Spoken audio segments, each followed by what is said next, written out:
for good measure. Just for fun. Okay, so today's class, thanks for coming, first of all, you guys. This is just going to be really basic. 3 simple steps to start using Command. I think most of us, especially those of us that have had transactions in Command, have already gone through these basic steps, but it's a good reminder of where to go in case you forget your password. We'll give you some good help resources today with the class too. So there's hopefully some information in here that maybe you didn't know about or something you can take away from it. So 3 simple steps to start using Command. Pretty simple. Step 1, we're gonna go over how to log into Command and talk about what happens if for some reason you forgot your password and where to go to fix that. Step 2, we're gonna create a contact and just talk about the different fields that are available when you do create a contact and kind of share with you why it is important that those fields are filled in, because everything is connected and they having certain fields filled in really helps the program work most efficiently and productively for you. And then step 3, we'll create an opportunity. We won't really get into like submitting documents or anything today. That's more for the Prep to Get Paid class, which we have running next week. And I think 2 weeks after that, we've got 2 Prep to Get Paid classes this month. So that's more for that class, but we'll at least do the basics of creating an opportunity. So to start out, logging into Command. We are going to, I'm actually already logged in, so let me log out.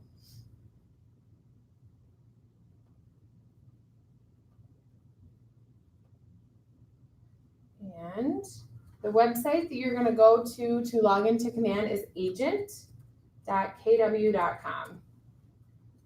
And it's going to bring you right into the login page. So the username and password that you will use for Command is going to be the same one that you use for your mykw.kw.com, the same one you use for kwconnect.com, for all of your training resources. Really any Keller Williams platform that you log into is going to be the same username, same password, with the exception of your email. That's usually different. But any Keller product that you log into should be the same username and password. So I'm going to log in here. I have mine auto saved, so that makes it really easy. If for some reason you forget your password, that's very simple. You just click on Forgot Password here, and there's a link to reset your password. You do have to know your username, so if for some reason you forget your username, that's in your White Pages profile. If you can get into the mykw.kw.com to get into your White Pages profile to find out what your username is. But chances are if you forgot your password, then you probably can't get into mykw.kw.com either. So it's really easy for me to look it up. Katie knows how to look it up, so you can always ask either one of us for your username and we can provide you with that. And then you just, it's as simple as entering your username and then hitting submit, and then you can reset your password. I'm not going to do that because I don't want to reset my password. So we'll go back here and we're going to sign in. Okay, so this is just the main dashboard that you'll see when you log into Command. All of your tasks will be right here. So if you've got any, if you're using any smart plans or you're utilizing checklists in Command, your tasks will be right here, which is basically essentially like your to-do list. Will show up right under tasks. Any product updates that are new to Command are right here. And I really think that this is cool. And I try to look at this as much as I can. I need to look at it more often. But basically it just goes over anything that's new in Command, which is really nice because sometimes, because there's always so much that's being added to Command, I feel like I just don't know if I'm always up to date, and this is just a really good place to go to find out what's new. So like, for example, this week's updates, I know for those of you that are watching remotely, this is hard to see. So the last one was posted on December 20th. I'm assuming we'll get one for the new year. I'm assuming that we're, kind of on a little bit of a break here from the holiday, but ability to stagger your smart plans for your contacts, ability to duplicate and delete smart plans in your smart plans tab, system and custom tags will now show in the same column. So just some housekeeping stuff, but also some new features as well. So a good spot to go to if you're looking for what's new in Command. Also down here is going to be your goals. If you are interested in setting up your goals in Command, that's going to be a different class. We're not running that class this month, but maybe hopefully next month we'll run it. It's just very similar to how you've set up your goals in with Keller Williams in the past. So like your 411, or if you've done the business planning one-on-one with Katie, kind of setting up your goals the same way there. So you basically would just write them down, and then they're always visible for you. And depending on this information, these reports come from the information that you put into Command. So the more you use it, the more accurate this is going to be, and really the more you can stay focused on your business and stay on top of those goals and make sure that you're on track to where you want to be. Designs updates is right over here, right next to your goals.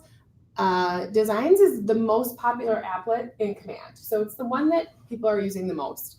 And so there's always new designs coming into the Designs applet. So if you're ever curious of what's new, you can just kind of pop in there and look. There's some holiday stuff in here right now. And then if you scroll down, so this new in Designs, this is what the designers at KW have created. This feature design down here is from an agent that's using Command at a higher level or designs at a higher level. So I'm not actually sure how these are chosen. I'm not sure if you can submit it and they're voted on. I don't know. But usually is just a really cool design that somebody's created. So that one is for a testimonial. Somebody had a really great testimonial, so they created this cool design, and then, who knows, maybe posted it or emailed it out. And then down here, a little further, is your database health comparison. So the healthier your database, the better. This is my account, so my database isn't very healthy. I should work on that. But the healthier your database, the better. So your business is your database. Really, the number one most important thing that you should be doing in Command is making your database as healthy as you possibly can. And we'll go into that a little bit more. But in order to get a contact up to 80%, there's 5 different things that you have to put in, and then in order to get them up to 20%, I think there's maybe 4 or 5 more. And I have those written down, but we'll kind of go through them. Maybe I can remember what they all are.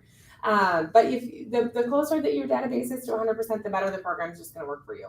The better things are going to sync with each other, and it's just going to be that much more efficient for you. Excuse me.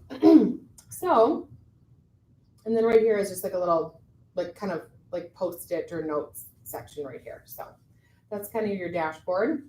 And then the second thing that I want to go into before we get into adding a contact is where you can go for help and where you can go for resources. So on the upper right-hand corner, if you click on this little question mark right here, and I know I've gone over this several times in other classes, but it just never hurts to show you guys where to go for support. There's 3 different ways to get support. So you can either go to Keller Williams University, and I really like this one because lots of times if it's a really common question, you can get your answer right away. And you basically just type in the search box what you're looking for. So let's just say I just needed help in adding a contact. So I just type in add a contact, and here all of these answers already come up. So sometimes when you're trying to do live chat with KW support, or you're calling or you're emailing, there is a bit of a delay. If it's, like I said, a really common issue or something that people have asked a lot, it will probably be in here. So by typing in add a contact, I have answers such as add a contact with Kelly, add a contact to the long-term nurture plan. So just a really great way to get an answer to a probably pretty common question.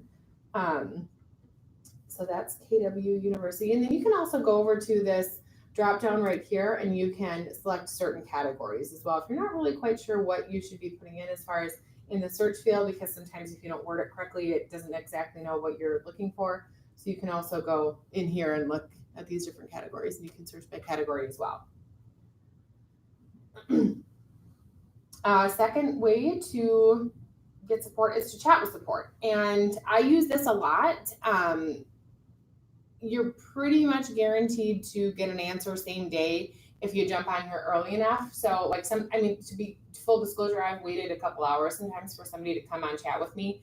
But they're very knowledgeable. You usually always get an answer. If it's something that really is kind of that they've never really dealt with before, they will usually escalate it, and then you will eventually get an answer within a couple of days.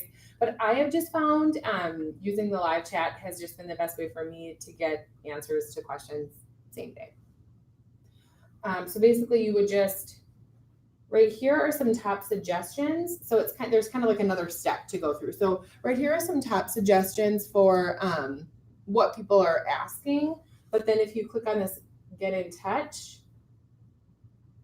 and then you click on live chat or leave a message. So live chat is usually what I use. You can always leave a message, which essentially is like sending an email. So you just click on live chat, you fill in this little form here, your name, email, phone number, and your message, and you click start chat. And it'll tell you what number you are in queue, and then it'll also make that noise when somebody comes on for you. So you don't have to sit there and watch it. You can go about your business, and you'll get notified as soon as somebody gets on with you. Okay, so that is chat. And then the third is post an idea. So this is really cool. If you've got an idea of maybe a feature that could be added to Command, or you have something that you think could work better or smarter, you can post an idea here, and that will be posted into ideas.kw.com. And depending on how popular an idea is, it kind of goes up in the ranks, and then certain things are planned or in development. So while we're on the subject of that, I'll just really quickly show you that website because I think it's really cool. So you gotta spell it right first. So again, it's ideas.kw.com, and this is everything right here. So here on the right-hand side are all the categories: agent sites, campaigns, compliance, console, consumer app, contacts, dashboard, all different kinds of categories and how many ideas there are within those categories. And so like, for example, under contacts, there's 2,178 ideas that people have posted. Some of those might be the same ideas, but they've had that many ideas. So you can click on any of these to find out what those ideas people are posting. And then also, so once you click on, let's do opportunities, for example. So we'll click on opportunities, and then if you scroll down, you can see, and it goes by the highest number of votes. So let's say, this first one right here, transaction summary page PDF. My number one feature request for transactions that seems to exist in most other transaction management tools, a transaction summary sheet. So it looks like, somebody had an idea, 575 people voted it up. And so again, the more you vote on things, the higher it goes up in the queue. Hopefully it will at some point be, in development. If you're looking to see what is in development, because I always just really find that really interesting to see what features are coming. I feel like it gives you kind of like an insider look that are coming. So referral pipeline and opportunities, that's been a big one. Checklist activities and team members. Include seller contributions and offer comparison. Just different ideas that people have had and that are in development. All transactions view, cash option checkbox. So I know that when we're running these classes, and maybe if you're attending some of the live streams online, going to ideas.kw.com or submitting an idea gets referred to a lot. But the reason that I wanted to show you this is because really, they are listening, and depending on what you guys are wanting as agents, they really are, taking those ideas to heart and going, doing what they can to make sure that those get developed for you. So I just think that this is a cool website. I think sometimes we forget about it, but it's very cool. Okay, so let's go back to Command. Okay, so we are going to create a contact. Very simple. One thing that you may not know is up in the upper left-hand corner, just the little KW box way up in the left-hand corner. If you click on that, it's going to kind of make this little flyout, and then now you can see what those applets are called. Sometimes, you just may forget what they are, and you can hover over them, yes, to see what they are. But if you click this little red KW, that little flyout will come out, and now you can see what the names of the applets are. So it's an easy way to navigate. So we're going to go to contacts, which is that second applet down. And just to give you a little quick overview of some of the features on here. So you can, if you're searching for a contact, really simple, you can search in the little search bar right here. You can filter first name, last name, email address, everything. Right over here in filters, you can filter by certain fields. So system tags, company, lead source, last contacted, date of birth. So you can add filters in here if you want to while you're searching. Right here under Smart View, you can also create certain Smart Views. There's some already in here that are built in. So let me go down here. So like for example, there's a Smart View. You can just click on this Kelly No Neighborhoods, and it will bring up anybody in your contact list that does not have a neighborhood assigned to them. So that's one, big thing that you'll want to start with. If you have contacts that don't have neighborhoods assigned, we would recommend that you at least get their primary address, get their neighborhood assigned, and get them set up on a monthly neighborhood nurture, or at least a bi-weekly neighborhood nurture, which I like for somebody that's just a little bit closer to their next real estate need, or at the very least a monthly neighborhood nurture, so they're getting something every month from you. So I think that one's cool. And then who should I call? So this is just going to be people that you have not contacted in the last 30 days. So again, these are just a few Smart View searches that you can perform, and you can also create your own Smart View searches as well. I'm not going to go into that, but I wanted to kind of show you where that was. Okay, and then when you're looking at your contacts here, I want to point out a couple of things. So customize columns.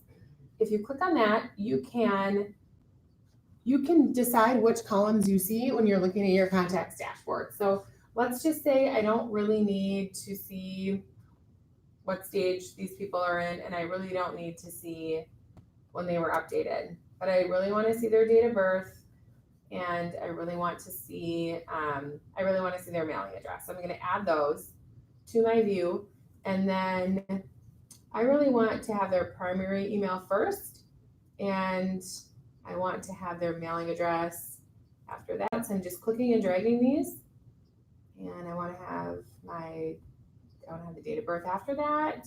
So you really can customize how you view your contacts. And then I'm just going to simply hit apply. And now you can see that the email, the address, and the date of birth are those first three. And then if you hover over any of these field names, you can click on them, and then they'll sort alphabetically or based on date. If you click again, it'll go most recent, and then if you click again, it'll go most recent on the bottom. So just to kind of show you that there's different views that you can choose. So right now I'm in a list view, which is this little, it's very kind of similar to like what you'd see North Star. And then if you go over to the right, that's more of like a thumbnail view. So you can just see a little bit more information. It's just, depending on which view you like better. So that's just kind of your contacts dashboard there.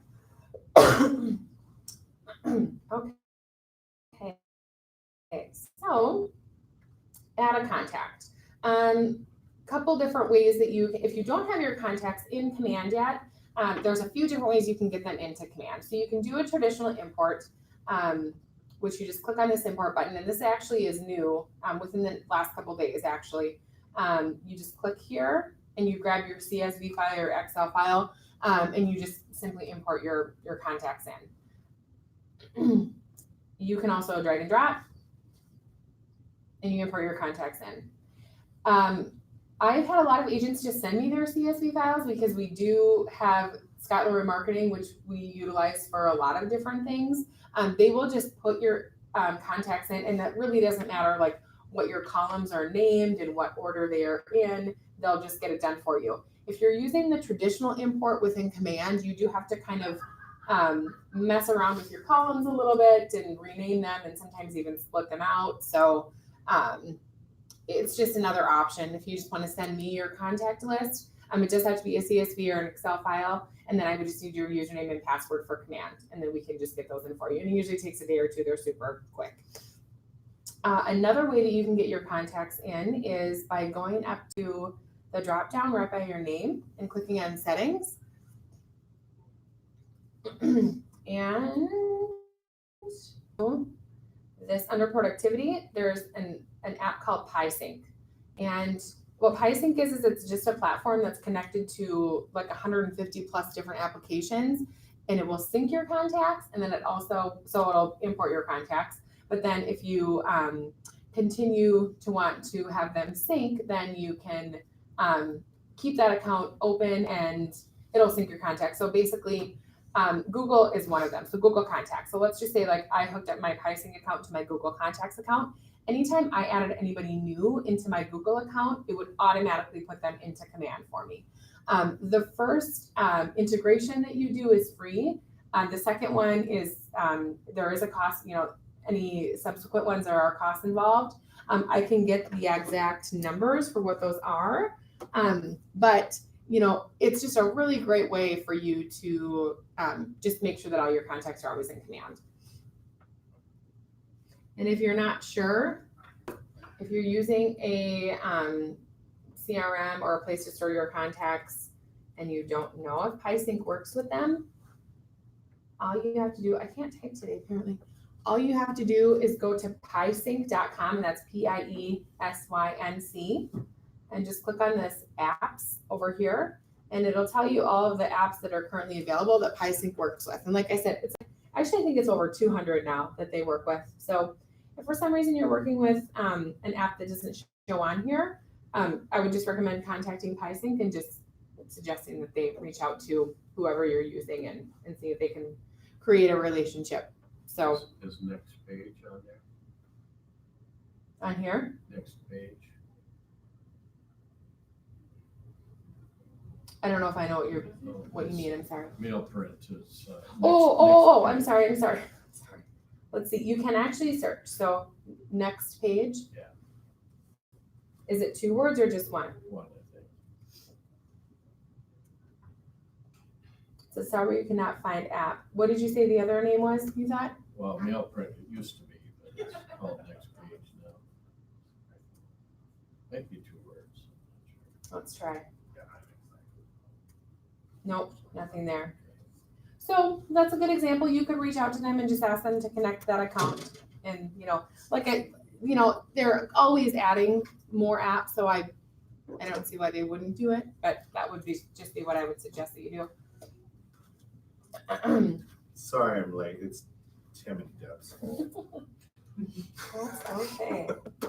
Alrighty, so let's get back into contacts, and we're going to add a contact. So very simple. Over here, you would just go to add contact, and the way that this form is laid out, so the way that it's set up is if you've got a lead that you contact, then you're really going to want to go into add more information and fill out the additional fields.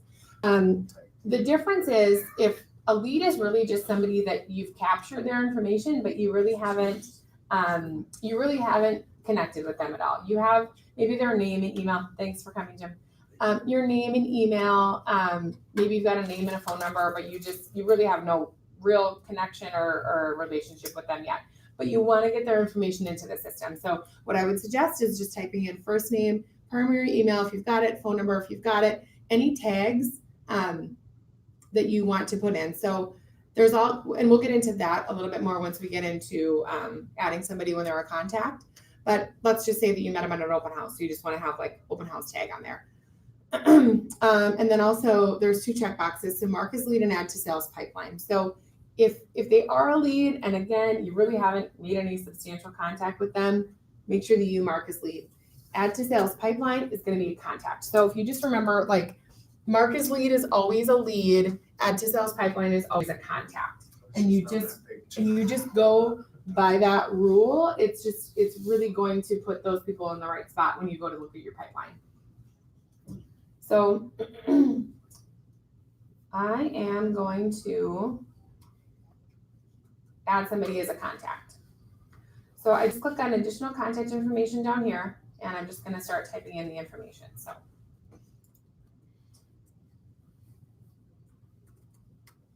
John Doe, he buys lots of houses.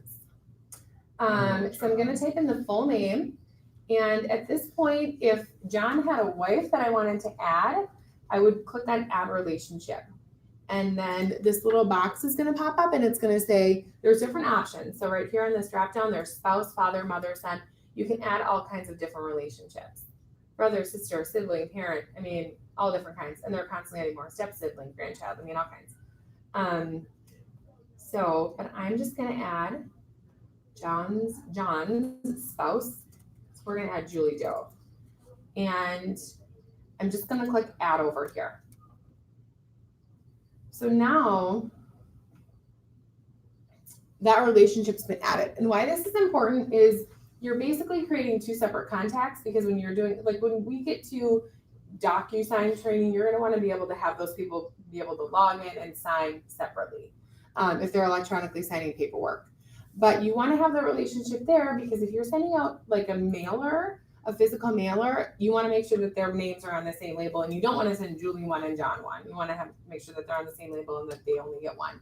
So that's why that relationship is important to have. But you also want to make sure that you have two separate contacts in command as well. So we're going to put in the primary email.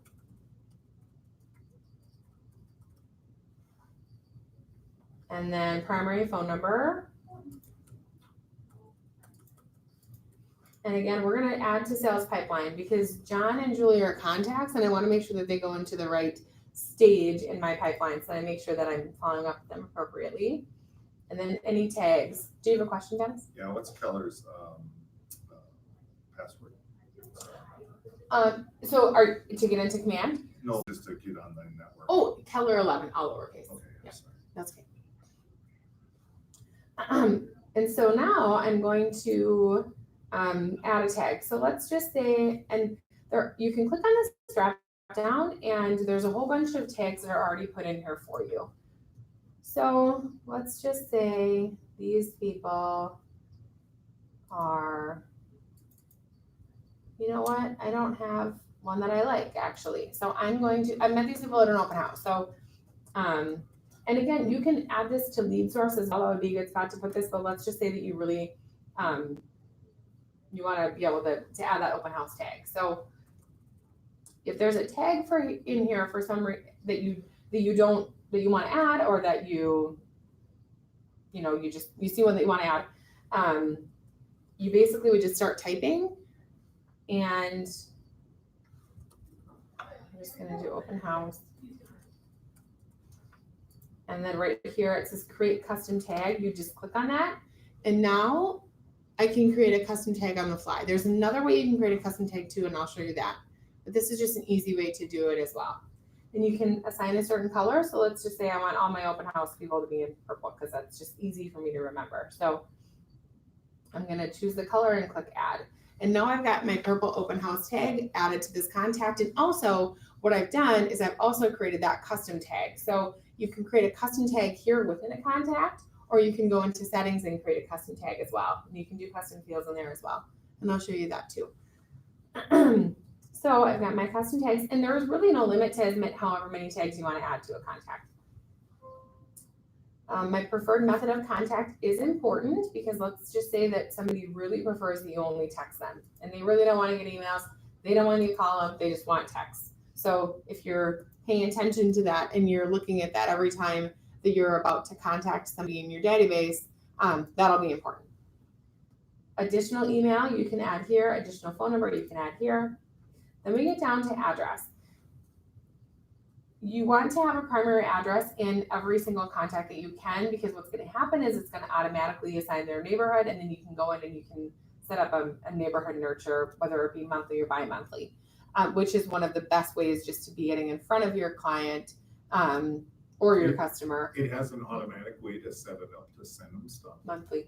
There is an automatic way to set them up to send in smart plans, not within when you're adding the contact, but I can show you that. So let's just say, and this is all Google based. So once you start typing something in. Do they have just like a solid learning day or something that you can do for command, or has anybody come up with that yet? So just for the starting out agent, since that's what I am. Well, essentially that's what this is this is just like command basics. It's like command in 3 easy steps. What I would suggest is just coming to as much training as you can, because like we have a designs training and that takes almost an hour just to go through everything in designs. So there, we can do like an overview so that you Which kind of know where training to. have you been to, Lisa? I watch a lot of live streams and videos, and I've been to some training. That's gotta be a lot. Yeah, there's a lot that the program can do, and you know, if you're using it at a basic level, that's fine too. I mean, we have agents that run the gamut. Beth, I think Kelly and Bruce are using Command at a pretty high level. Yeah. But then we've got agents that really just don't care much for technology and just are doing kind of the basics. So Come on in, No, I think Hey, I'm Buzz. looking for Tim. I gotta go to Minneapolis. He just Right over there. Thank you. So I'm just gonna type in the home address. So let's say it's 123 3rd Street, Northeast Rochester. Again, it's all Google based. It's gonna find that address. It's gonna find the neighborhood, and it's automatically gonna assign the neighborhood.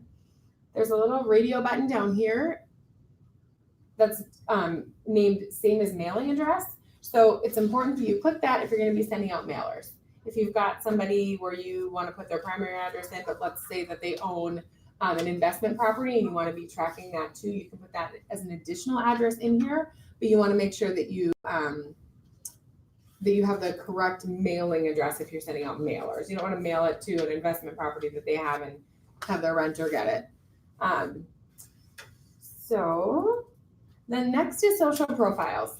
Social profiles is important because when you're doing paid ads in Command through Designs, you can target your database if you have their social media profiles in here. And then also, it's just a really quick, easy way for you to be able to access their profile if maybe like you just need a refresher on who that person is. Maybe you haven't contacted them in a while, maybe they've never bought a house from you, but you just need a quick refresher and you want to just how many see people what do they're you have in your lineup here, Lisa?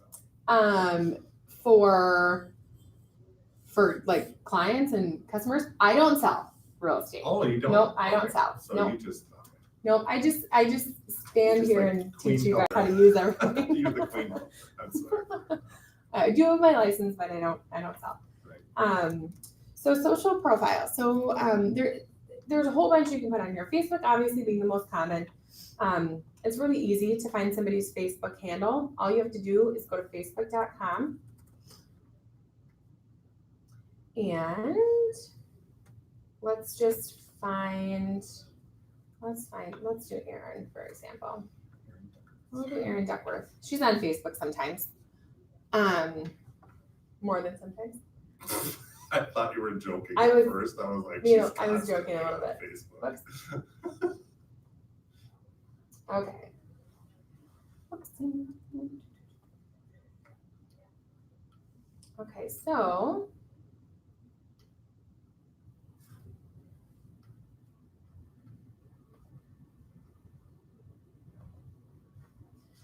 it's just going to be right up here. Where it says www.facebook.com, it's going to be just the name that's right after that backslash. So Erin's is Erin Chauvelin Duckworth. So I'm just going to highlight that. I'm just going to copy that. I'm not going to copy the HTTPS, the www.facebook.com, because that's already going to load for you. I'm only going to copy her handle, so just her name. So I'm going to go back into Command, and I'm going to type that in. And so you can see once I hit paste, it already fills in the facebook.com part for me. Sure. And then I've just typed in Erin's handle right there. So now if I click add profile, that's going to add that Facebook profile to the command, to this contact. We've got a lot of our younger generation don't use Facebook. They use Snapchat and Instagram, and that's it. They think Facebook is for old people, and eventually those people will be buying houses. So if you've got clients that have Snapchat and Instagram accounts, I would suggest putting those on as well. And that's just as easy as let's just click on Instagram. I'll click on the field, and I'll just type in John Doe. Again, once you start typing in the field, it's automatically going to fill in the Instagram.com for you.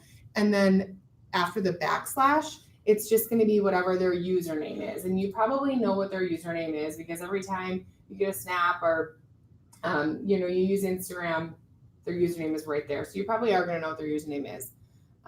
So that would just go there. And then you would just add profile and you're done. And again, when you're running targeted ads, it's really easy to target your database if you have those social media profiles in there. So, I mean, let's just say that you wanted to target all your buyers from 2019. If you had a custom field or you tagged them a certain way and then you're running a paid ad to target them, you can target them in Facebook that way. So it's really cool. And again, just to kind of give you just reasoning behind why it's important to have as much as filled out as you can. It's not that we're just having you fill this out because we want, for no reason. There really is, and there is a reason behind it. There's a why behind it. So you can also put their workplace down here. And again, if you are trying to get your database health score, if you're trying to increase your database health score, this is important. A workplace is actually one of those fields that make up, I think it's like 4 or 5% of your health score. So if you put everybody's workplace in there, then your score for those people are going to go up 4 to 5%. Next is sales pipeline. So again, you're going to want to, this is where they're going to fall in a certain stage for you. So they're either captured or connected. Same thing, if they're a lead, they're going to be captured. If they're a contact, they're going to be connected. And it's important to fill that out so that everybody's falling in where they should in your pipeline. Lead source, there's all different kinds of lead sources here. If I don't see a lead source that I like, I've had a lot of questions lately about, can I add my own custom lead source? That feature is not here yet, but it's coming. It's in development, and I would imagine it'll be here soon. So just know that that's coming. And then under custom, we can add our own custom field. So I have a custom field on here that's kids and pets because I feel like that's really important to be able to know what the kids' names are, how old they are, maybe even when their birthdays are, what their pets are, maybe even when their pets' birthdays are. So I think that those fields are also coming. I know I've seen an idea. I don't know if it's in development. But if it's not, if you just want to start using it now, you can add your own custom field. So I'm going to click custom field, and I really want to, oops, I must have clicked it twice. I'm going to put dog's birthday because I have, John has a lab that's really, really important to him. It's like his little baby and celebrates his birthday, and it's a really big day. So I want to make sure that I recognize that day. And so I'm going to put in the dog's birthday, and then when Create Your Own Smart Plans comes out, you'll be able to create your own smart plan. So let's say you want to, send a text a couple days before, and then you want to send a text or an email the day of. You can create your own smart plan, and it'll show up on your tasks in your dashboard, and it'll remind you when to send those reminders out as well. So going along with smart plans too, there is a birthday smart plan that's already in command, and then a home anniversary smart plan that's already in command as well. So if you're filling those dates out when you are entering a contact, you can set them up on that smart plan. And the birthday one, I think, is like 4 days before it tells you to send out a physical birthday card. A couple days before is a text. Day of is maybe a text or an email. So again, just important to be filling out all fields. So I'm done, and I'm going to click create. And once I click create, I'm going to get sent to the dashboard. So this is what just your typical dashboard is going to look like for any client that you have.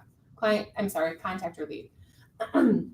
So basically, we won't dig into this too much, but not only does it bring up the details that you've just entered, it's going to bring up a timeline. So if you've got your email synced with command, any email interaction you had with them will show up here as well.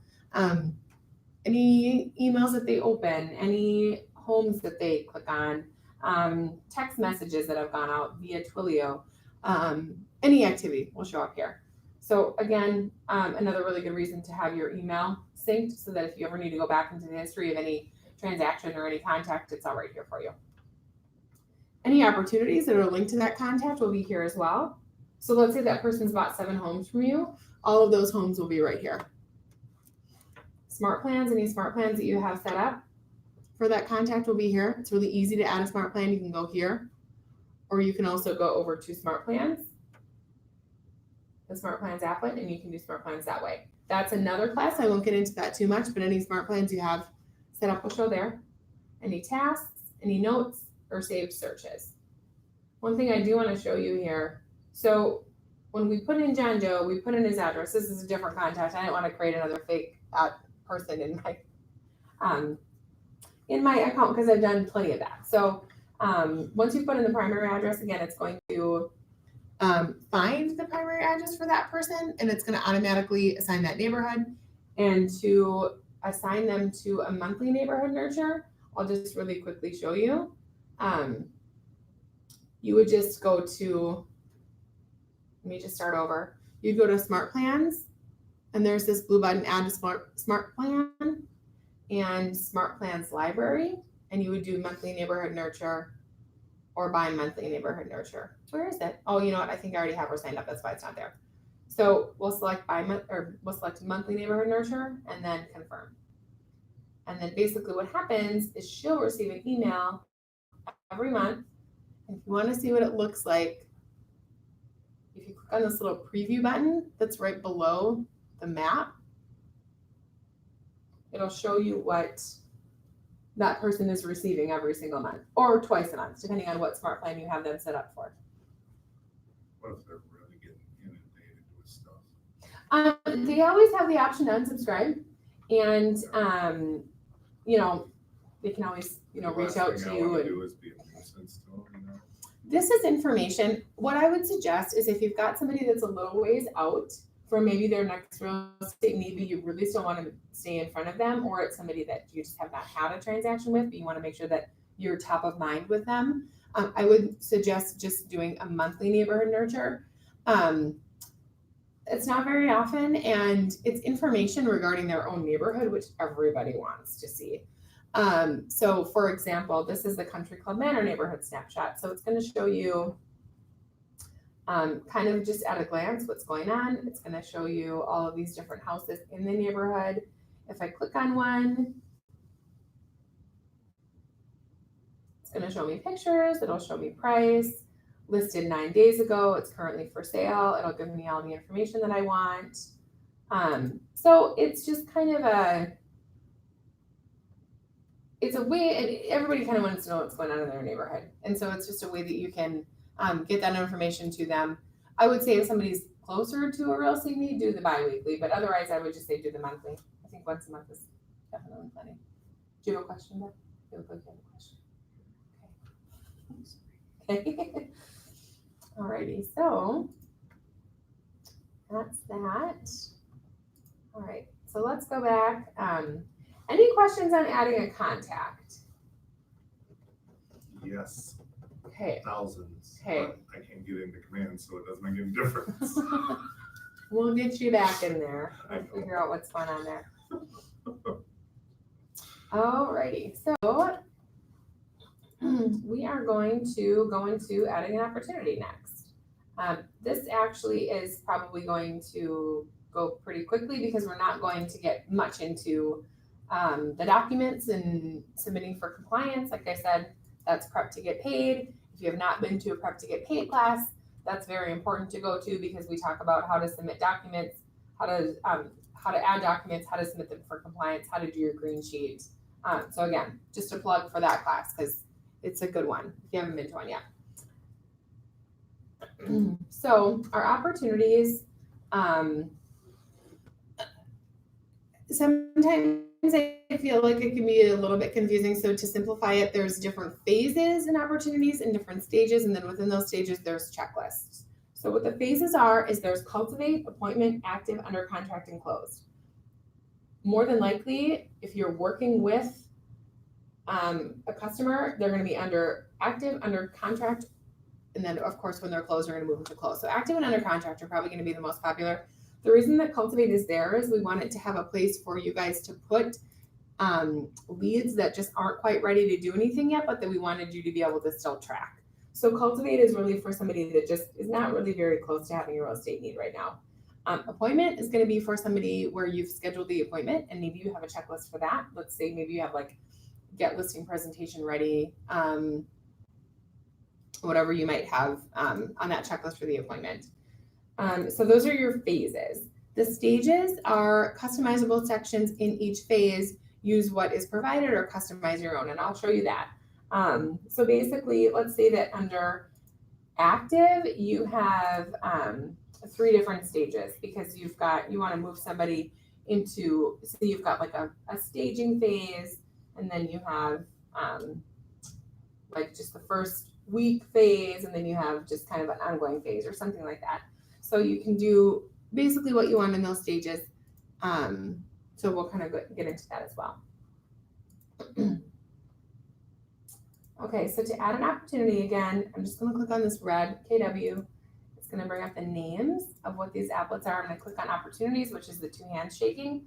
So opportunities is transactions. Basically, it's like creating a loop.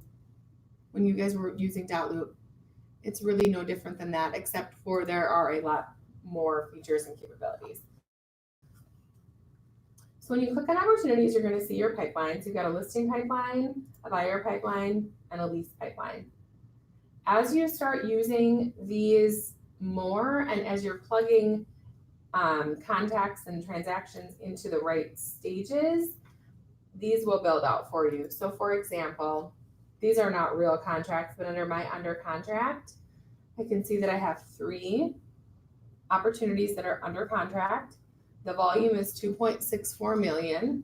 The average time on market is 101.2 days. And then here's my potential income, which is total commission from all listing opportunities. And then my probable income, which is adjusted commission based on each stage's probability to close, which we won't really get into much, but basically how that probability to close is calculated depends on your activities.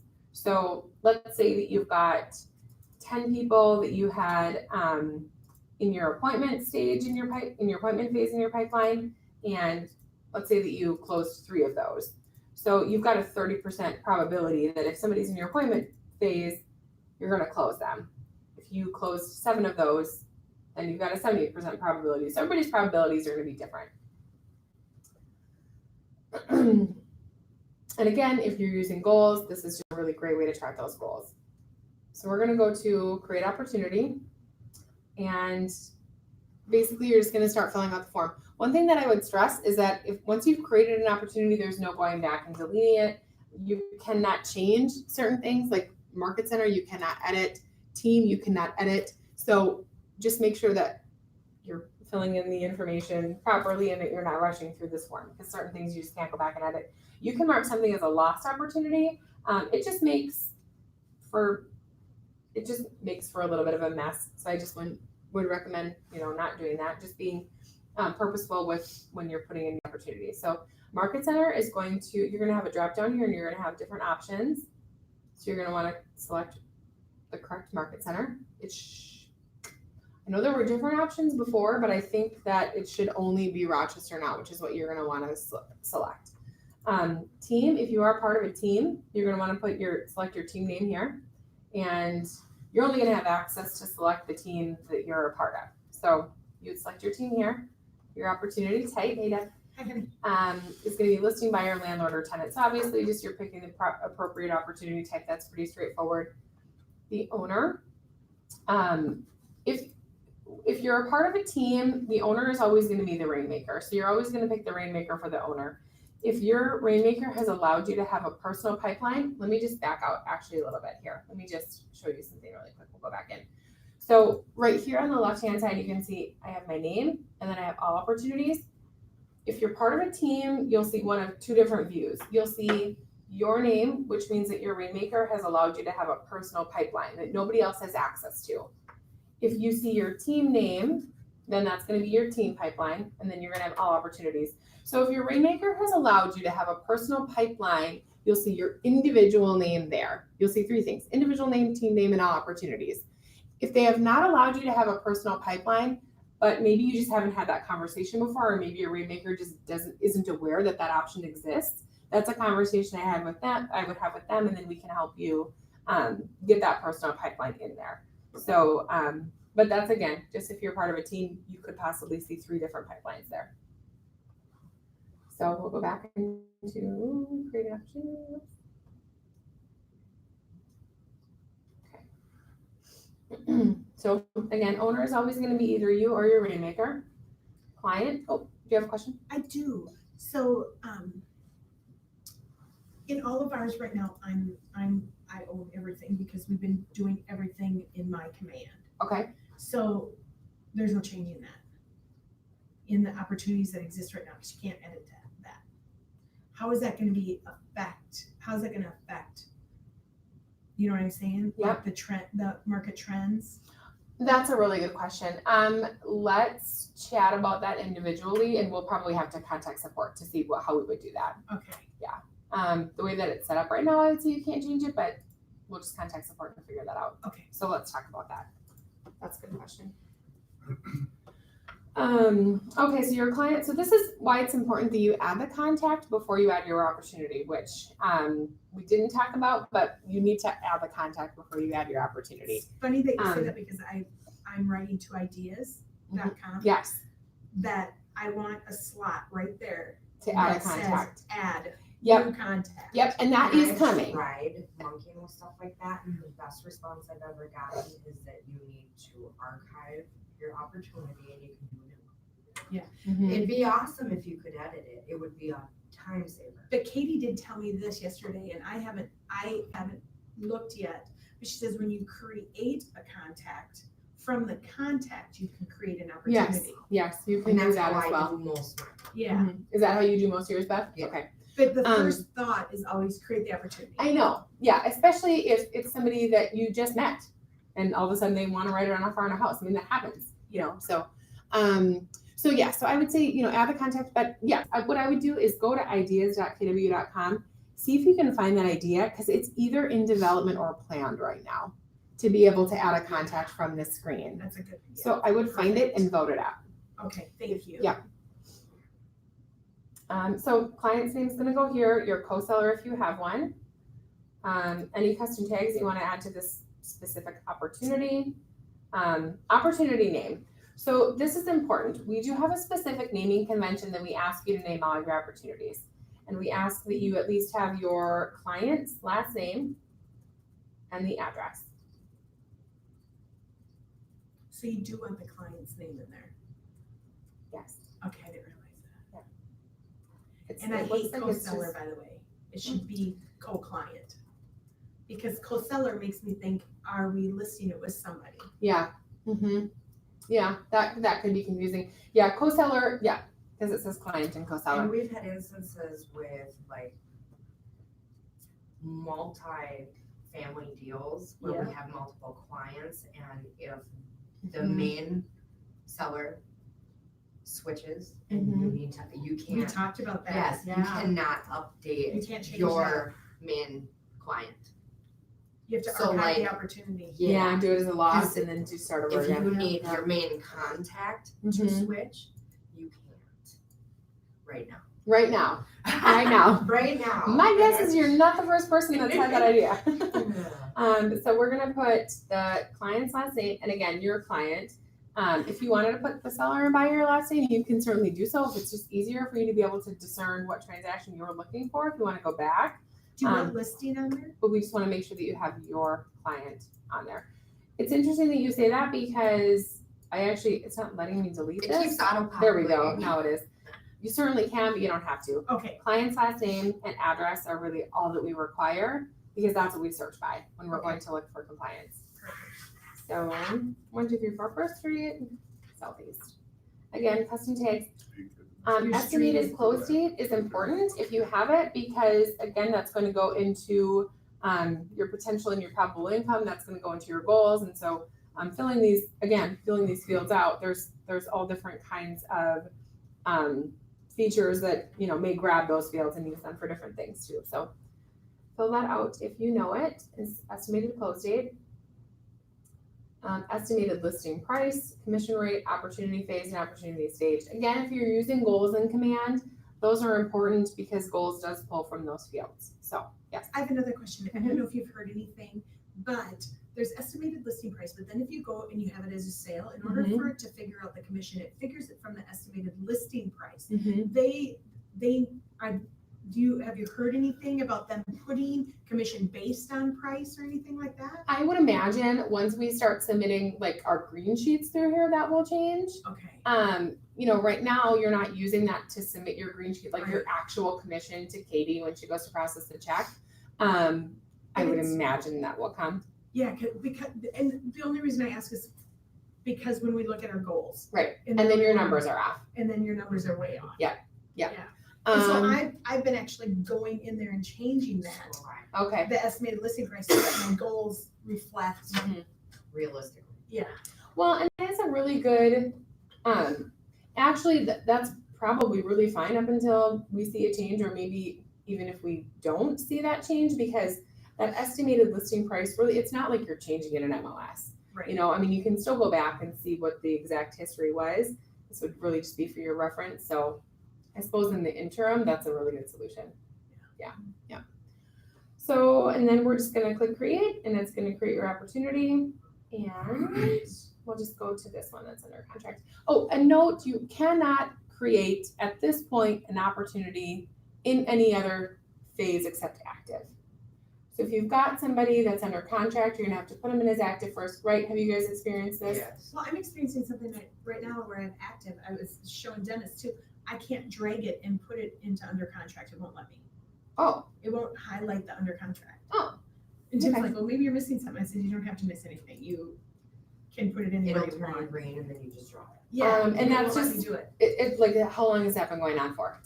Just this week. Okay, so, interesting. We've been having I'll weird come- issues with contacts and smart plan. Okay, I would, contact support. I will say that whenever you experience, that seems like a long time to experience something for a few days. So I feel like we should look into that a little bit more. But whenever you experience maybe something that's not working right, that worked the day before, or it glitches or it errors out on you, what that means is there's a new feature rolling out. You're trying something that maybe nobody has ever tried before. A lot of people are trying the same thing. So within this platform, this real estate platform, we have 108,000 of our associates using it twice per week. They're logging in and they're using it twice per week. So we are trying our best to keep up with that demand. The next real estate company provided platform is 35,000 agents. And I don't know who that is. But so it really gives you a perspective of what we're doing and what we're providing and how we're really breaking ground that nobody's ever broken before. So I know it's frustrating when you see those errors and when it's not working properly or appropriately.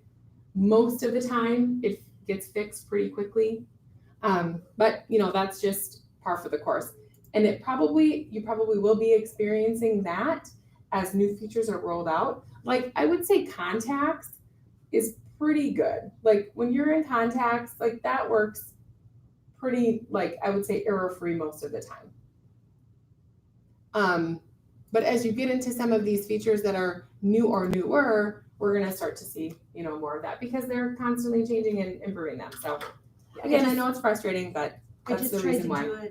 I did it for one that is a listing. I tried to do it, and now I just tried to do it for one that is a buyer, and it won't let me do either of them. So yeah. Let's see. Let me try it quick. And now you're going from active to under contract. Well, yeah, and I'm on that exact screen. And I know at the beginning of the week it worked because I had to move some of mine. Okay, so I've got one in active. I just moved it over actually. Yeah, I saw you do that. But I moved it from under contract to So, active. just trying to move this one. It's 'cause, yeah. Oh, it just worked.